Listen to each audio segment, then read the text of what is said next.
যেসব কারণে দুর্নীতি দমন কমিশন কার্যকর হয়নি তার মধ্যে একটি তো অবশ্যই ধরে নেওয়া হয় এবং যৌক্তিকভাবে এবং সুনির্দিষ্ট তথ্য প্রমাণ সাপেক্ষেই যেটা ধরে নেওয়া হয় যে যারা ক্ষমতায় থাকেন তাদেরকে কখনোই দুর্নীতি দমন কমিশন তাদের বিরুদ্ধে দুর্নীতির অভিযোগের ক্ষেত্রে কোনো কার্যকর ভূমিকা পালন করতে পারেনি। এবং তার প্রমাণ কিন্তু অতি সম্প্রতি দুইভাবে দেখিয়েছে দুর্নীতি দমন কমিশন নিজেই।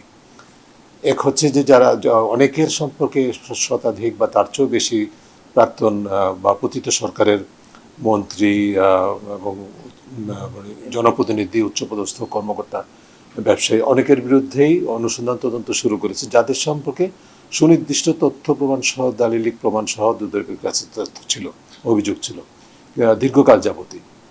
সেটি আবার আমাদের পক্ষ থেকেও সুনির্দিষ্ট তথ্য আমরা পাঠিয়েছি, গবেষণা নির্ভর তথ্য, কিন্তু কোনো পদক্ষেপ গৃহীত হয় না। যেই পট পরিবর্তন হয়েছে তখন অতি সক্রিয়তা একটা প্রয়াস সৃষ্টি হয়েছে। আমরা আশা করব যে এতে তারা সাফল্য অর্জন করবে, কিন্তু সেটি কতটুকু সাফল্য অর্জন করবে সেটা দেখার বিষয়, এটা একটা দিক।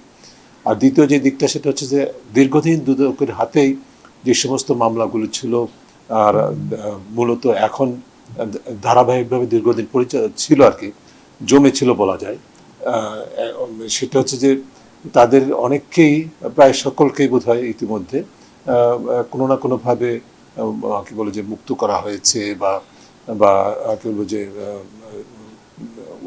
মামলা উইথড্র করা হয়েছে ইত্যাদি। এই জায়গায় যে অবস্থানটি, এটিও কিন্তু দুদকের এই বিষয়টাই প্রমাণ করে যে তারা যখন ক্ষমতার বাইরে ছিল তখন তারা তাদের হয়রানির হাতিয়ার হিসেবে নিজেকে দুদক ব্যবহার করার সুযোগ দিয়েছে নিজেকে, বা নিজেকে সেই জায়গায় সেই ভূমিকা পালন করেছে তারা নিজেরা।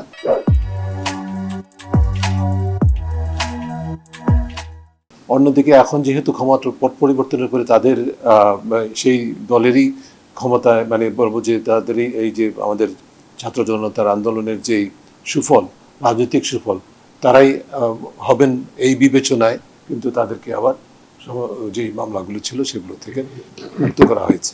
তো এইটির ফলে যেটা দেখা যায় আসলে প্রকারান্তরে যে পিছনে যেই যুক্তি থাকুক না কেন, প্রকারান্তরে দুদক যেটা বলছে সেটা হচ্ছে যে আমরা যখন যাদের বিরুদ্ধে অভিযোগ তারা যখন ক্ষমতায় থাকে তখন আমরা পদক্ষেপ নিতে আমরা পারি না, এরকম একটা। এই ধরনের দুদক দিয়ে তো বাংলাদেশে যে নতুন বাংলাদেশের স্বপ্ন সেটা চলবে না। কর্তৃত্ববাদী সরকার যেটা পতন হয়েছে তার যে কারণে কর্তৃত্ববাদ বিকশিত হয়েছে এবং সেটাকে ধরে রাখার চেষ্টা হয়েছে বা টেকসই করার চেষ্টা করা হয়েছে, তার মধ্যে অন্যতম উপাদানটা ছিল দুর্নীতি। ক্ষমতার অপব্যবহারের মাধ্যমে, দুর্নীতির মাধ্যমে, রাষ্ট্রীয় সম্পদের আত্মসাতের মাধ্যমে, দেশের বাইরে পাচার করার মাধ্যমে যেই সুযোগটা সৃষ্টি করা হয়েছিল যারা ক্ষমতায় অধিষ্ঠিত, ক্ষমতার কাছাকাছি প্রত্যক্ষ পরোক্ষভাবে, সেটি রাজনৈতিক হোক, প্রশাসনিক হোক, ব্যবসায়িক হোক, সকল ক্ষমতাকে অপব্যবহার করে যে সুযোগটা সৃষ্টি করা হয়েছে, এক ধরনের বিচারহীনতা দেওয়া হয়েছিল। সেই প্রেক্ষিতে দুর্নীতি দমন কমিশন স্পেসিফিক্যালি এবং সার্বিকভাবে দুর্নীতি দমনের বিষয়টি অত্যন্ত গুরুত্বপূর্ণ হয়ে দাঁড়িয়েছে এই প্রেক্ষিতে।